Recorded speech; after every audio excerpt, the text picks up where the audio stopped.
Yeah, hi there. This is Bernhard Koepp at CJ Lawrence. Happy New Year. Well, we're happy 2022 is over in terms of the markets. It was certainly not a good year. If you go through the various indices, the S&P 500 was down 18.1%. If you were in the tech-heavy NASDAQ, you were down 33%. If you were in bonds, didn't do any better. If you were more in government type bonds, the aggregate bond index was down 13%. Or if you were in corporate bonds, you were down almost as much as the S&P 500, about 18%. So even things that typically tend to be somewhat of a counterbalance to bad markets, gold was not up, it was slightly down, and it rallied towards the end, and I'll get into that a little bit later. So it was really a type of market where there was almost no place to hide. So the only sector or segment of the market that was actually up significantly for the year were energy stocks, and those were actually up significantly, up 48% for the year. So if you go down all the other sectors, communication services, which is kind of the Facebooks and the social media type stocks, those were down 39%. Same with consumer discretionary stocks, they were down 39%. Technology in the broader sense was down 30%. Even things that you would think are a good inflation hedge like real estate were down 27% during that year. So financials, with interest rates going up, you would think also there would be a better outlook for net interest margins for banks, for instance. Financials also had a pretty terrible year, down 13%. So industrials actually down 6%, not bad. I mean, they all kind of rallied at the end of the year. Consumer staples, not terrible, down 3%. Healthcare was a good place to hide, but also down about 3%. So I think it's a good idea to kind of go back to what our assumptions and thinking was going into 2022. So a lot of the thinking amongst economists, portfolio managers, really at the beginning of 2022 was related to the reopening of the economy. So you remember the Fed was talking about temporary supply chain problems that were creating inflationary pressures. We certainly believe those as well, and I think the entire market or the community strategists were thinking, okay, once we get out of the sort of problems of the pandemic, shutdowns, we will get back to some normalization of supply chains. Well, that was about to happen, and we had January, February happening where inflation was actually starting to come down a bit, but then the big unexpected event was the Ukraine war. I think there's almost nobody that I know within the Wall Street community that predicted that we would actually have that war. So once Putin invaded the Ukraine, it was a game changer in terms of how we think about supply chains, how we think about inflation, and the whole playbook for investing had to change at that point. So if you were not in the types of stocks or investments that did well within a higher inflationary environment, you got killed.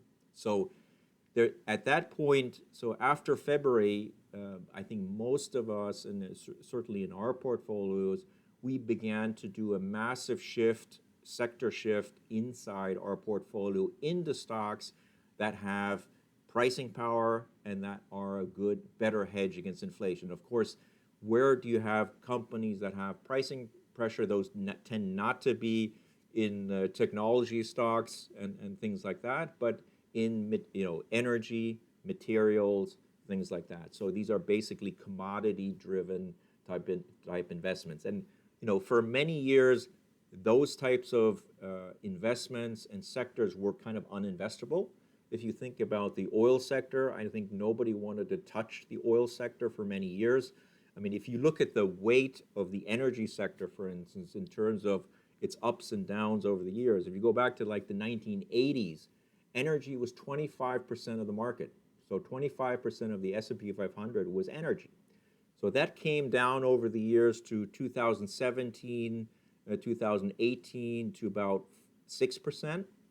And even in 2020, the energy sector went down to only 2% of the S&P 500. So it was like a non-sector. And it had many factors. One of the factors certainly was that there was a shift of thinking in terms of renewables. So, nobody wanted to invest in, or there was a whole movement to invest in companies that were ESG, which is environmental sustainability and governance type exposure, and certainly the oil sector was not a place where you wanted to be in that sense. And everybody was in the thinking that the energy sector is going away because we're moving from fossil fuels to other things. Well, that was kind of wrong until that notion changed once the Ukraine war started. So it's interesting if you look at the weight of the energy sector in the S&P 500 now, it's doubled from 2 years ago. So now it's at about 6%. It's still low. So for us to perform, so if the energy sector continues to be the only game in town, unless you have a significant weight in the energy sector, you're not going to do well. But longer term, so you have to be thinking about what are the things in the portfolio that are going to be your inflation hedge. And that's certainly part of that equation is energy. So the other sectors shifts, if we just go through that a little bit, technology. I mean, there's a lot of debate about technology and how the share of technology within the market or the S&P 500, how that will go forward. So if you look at weights again, back in 1980, technology was only about 12% of the index, and quite low. So if you go through the heady periods of the 1990s and the internet, so we went to 21% of the market in 2000, and that was, remember, the peak of the internet bubble that burst after that. And then we had a little bit of a steady decline after that. But really then once we got beyond like the great financial crisis, technology continued to take market share within the market, so in the S&P 500. So we went to 29% of the market in technology in 2021. And if you remember, and this was why it was such a great place to be during the pandemic, to be in big technology stocks, we had to really do digital transformation within the economy in a really rapid amount of time. And that was really, if you remember, during the pandemic, the only way you could really operate was if your business was in the cloud. So, our little company here, we converted 100% to the cloud, meaning we don't have physical servers in our closets here anymore. All of the processing and functions that we do are all housed in data centers that are run by companies like Microsoft or AWS or Google Cloud. These are the things that really kept us going during the pandemic, and we did about 10 years worth of cloud computing revenues within 2 years during that pandemic period. So that's why technology as an investment during the pandemic was so terrific. So if you had exposure into technology in the 2020-21 period, you made a lot of money. So that going into 2022 kind of got reversed. So you basically gave back all of the return of the previous year in those, and once the inflationary mindset started taking hold and the Fed started aggressively raising interest rates to fight inflation, multiples of these big technologies keep coming under pressure. The businesses haven't slowed that much. So if you look at companies like Microsoft or AWS, the cloud business has maybe slowed to about 30%, and they used to grow at about 40%, but that's still significant growth. So in the profitability of these companies, these are still exceptional businesses. They were terrible stocks in 2022, down in some cases 30 to 40%, but in terms of profitability and growth, these are still exceptional businesses. So although they were a drag in 2022, we have to be very careful going into 2023 not to abandon all of these, but to be patient and let the revaluation or the multiple compression that we've gone through in this market due to higher interest rates and inflation, let that play out. And then once that cycle has taken its course, then we can go back to stable valuations and multiples going forward. And that's hopefully when that business can still shine.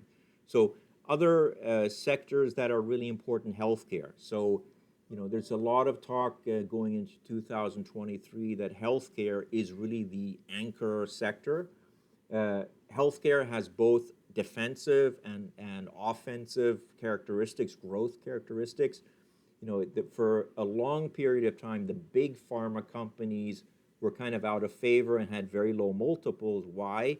Because the pipelines, if you looked at their drug pipelines, there wasn't much there. I mean, there wasn't real catalysts in the big pharma industries. If you remember some of the big blockbuster type drugs, there wasn't a lot going on. So that's changed quite a bit. So you saw the recent announcements on things like Alzheimer's at Biogen.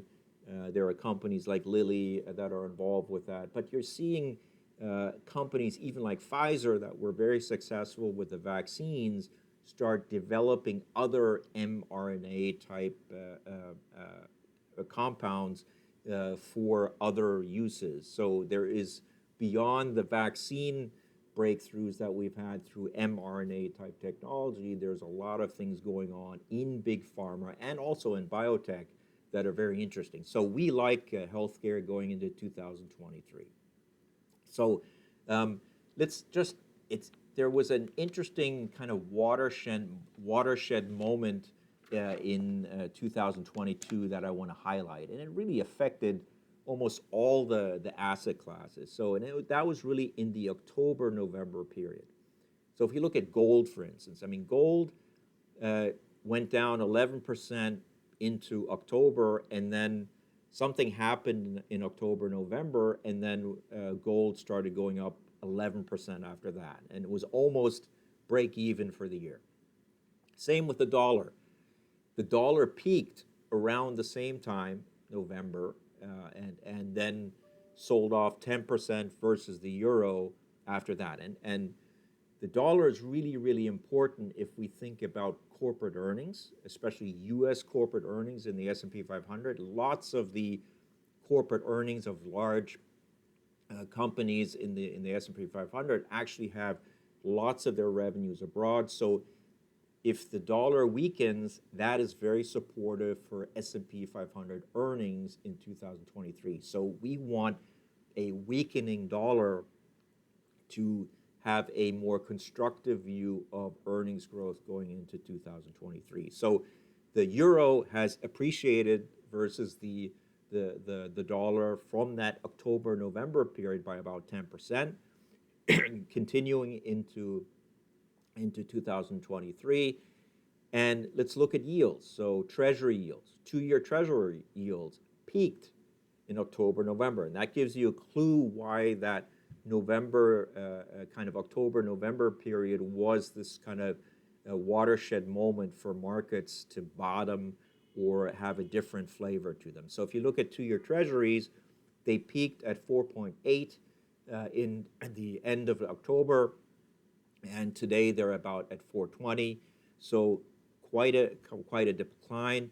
10-year treasuries, so the longer term interest rates, peaked at 4.29%, also in that October-November period, and are now at 3.5%, substantially lower. Of course, that means you have an inverted yield curve. Inverted yield curves are usually not good and are a predictor of recessions to come, and we'll come back to that. So what happened in that October-November period is you had a substantial decline in inflation. So inflation in the U.S. peaked at 9.1% in June, and by November it was down to 7.1%. And that's when the market started reacting. Both the bond market and the stock market started reacting in a more positive way and say, okay, maybe this inflation phenomena that we saw, this extreme inflation that we haven't seen until the 1970s, maybe that is a thing that we can put in the rearview mirror. So it's interesting if you look at markets then, up in the S&P 500 was pretty brutal going into the October-November period last year, down 23%. We had basically 3 straight quarters of negative returns. And then in the fourth quarter, things looked a lot better, up 6% or 6.5% off that, excuse me, off that October low. And the same with the Dow. I mean, it's interesting. The Dow has a lot more value type stocks in it, so more energy, industrials, and things like that. And that's actually done a lot better off of that low. So into the November period, the Dow was down 16%, and then actually rallied to today up 22%. So that sets up an interesting environment for the current year. So let's look at our forecast. So the thinking around the fourth quarter was still, oh my God, doom and gloom for 2023. We had all kinds of events happening. You had the upheaval in the UK with the Prime Minister May kind of making some policy mistakes, and that almost brought down the UK gilt market. So you had some policy missteps and that were almost brought things down. So there are these black swan events that we worry about that happen when you have extreme moves in interest rates or inflation or markets. So that's something we watch. So what's our base case now for the U.S. economy? I mean, we look to our former colleague Ed Hyman, the #1 ranked economist, who's using at ISI, who's using negative 0.5% for GDP growth for 2023. That's not bad. I mean, that is a shallow recession going into this year. So we are still tracking at positive GDP going into the first quarter. The economy actually the latest reading we got in employment showed that the unemployment rate actually went down to 3.5%. So at 3.5% unemployment rate, we're not anywhere near recession. So given what we're seeing in the data, whether it's housing or even labor and things like that, it's highly likely that we will have some sort of recession in the second half of the year. But at this point, it looks pretty shallow. The other surprise is Europe. So look, I just got back from Europe. I spent some time with my mother in Munich over Christmas, and then spent a little bit of time in Spain. And it was quite clear being there that there's a lot of economic activity happening there. It's not doom and gloom. So there was this notion that Europe is going through a energy crisis. It certainly is going through an energy crisis.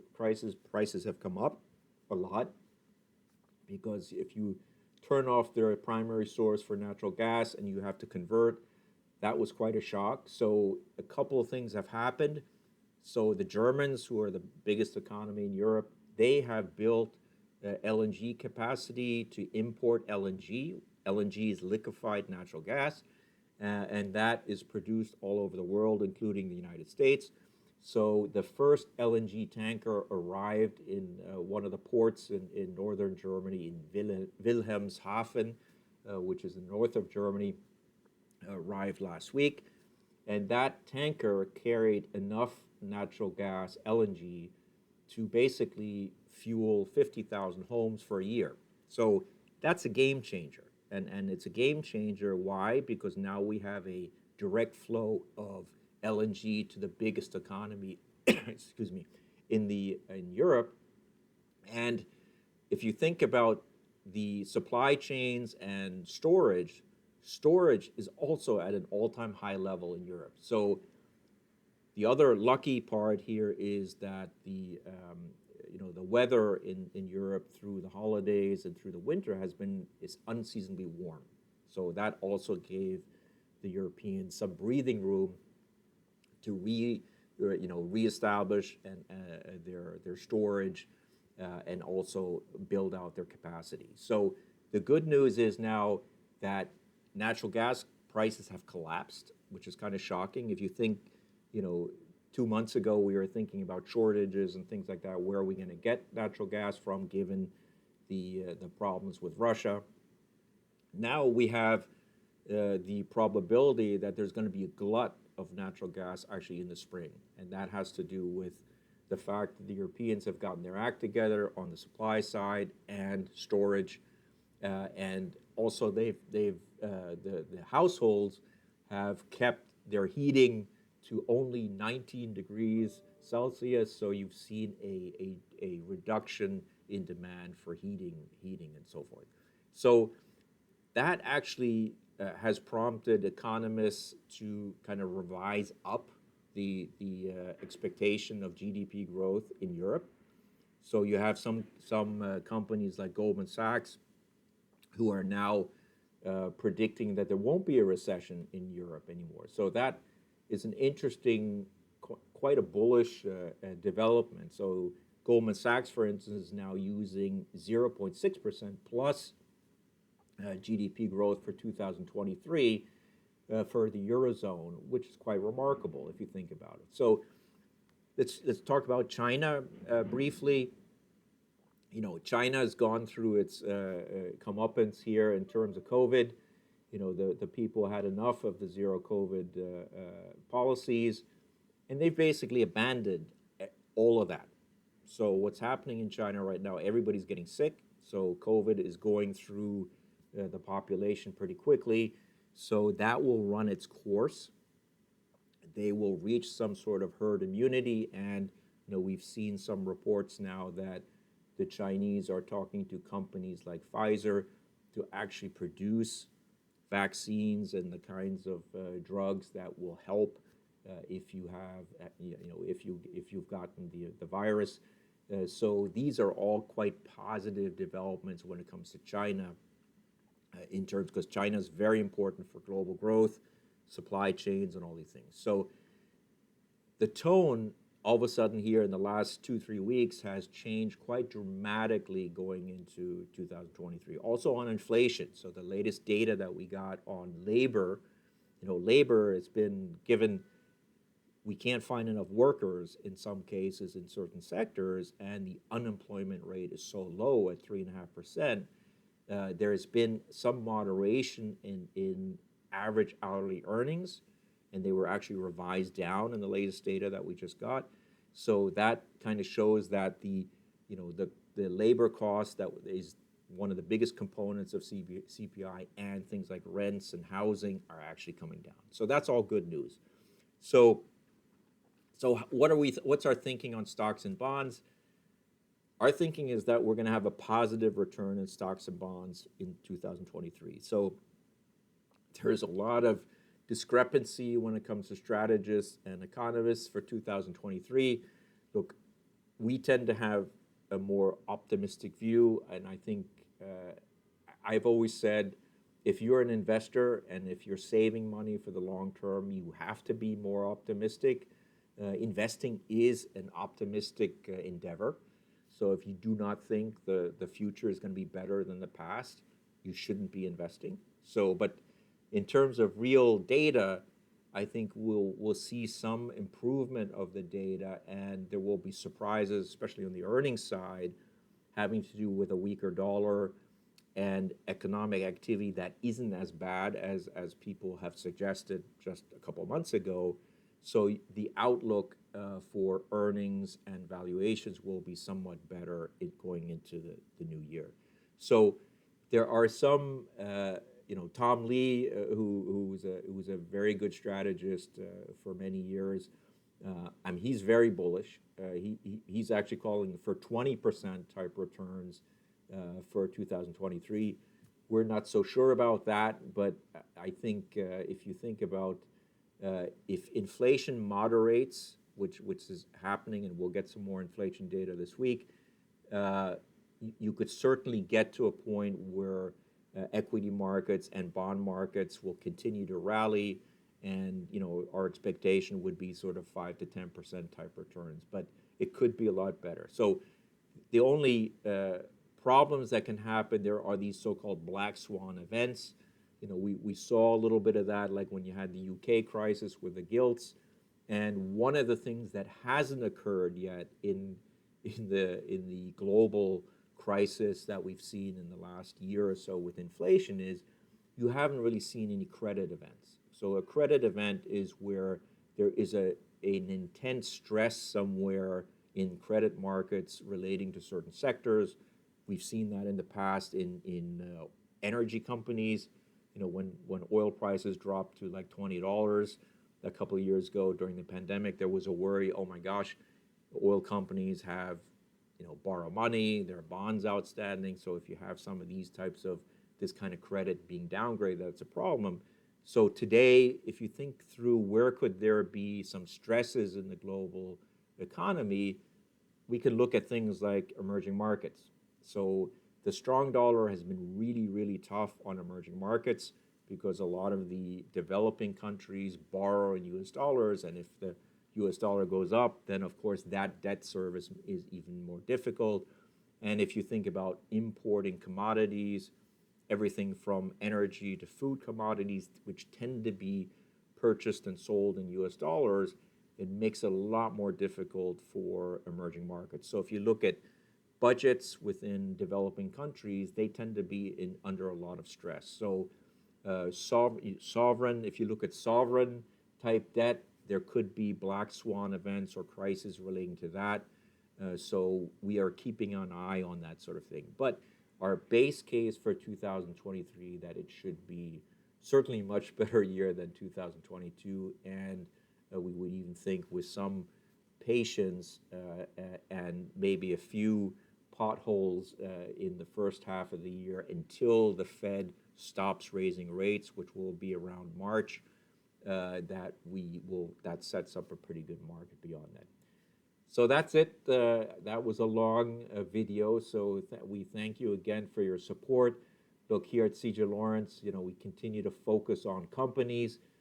Bottom-up analysis is what we do. So we try to get excited about companies to invest in. We're quite happy that we continue to rank quite competitively versus other competitors that do similar things that we do. We've maintained our Top Gun 6-star ranking in the PSN database, in the large cap kind of database through 2022. We're happy about that, but certainly, the returns last year were quite disappointing. So hopefully that'll improve this year. So thank you for your support, and feel free to reach out if you have any questions. Take care.